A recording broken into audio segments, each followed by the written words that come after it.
Tell us about your favorite hole, or maybe a hole that there was a great story from during the design and the build process. Well, the 17th hole is a really nasty par three. It's about 200 yards, and the angle of the hole is tricky because you're coming in around and over a lake. And when one of my jobs there was to meet Pete at the course at noon, and in the morning I was to work on the back nine, he was to work on the front nine. We were going to compare notes at lunchtime. At lunch, he asked me if there was anything concerning. I said, yeah, the 17th hole. He said, okay, let's go out there.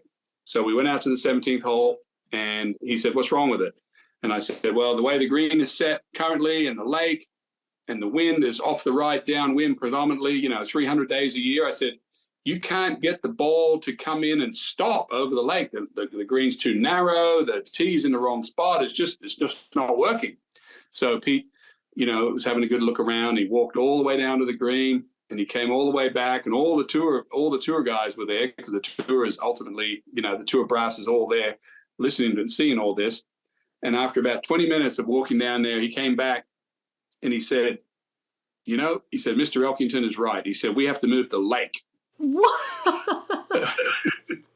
So, and I wasn't thinking that we were going to move the lake, Diane. So he said, we moved the lake over about, 20 yards. He said, it's going to be perfect. We'll rebuild the lake there.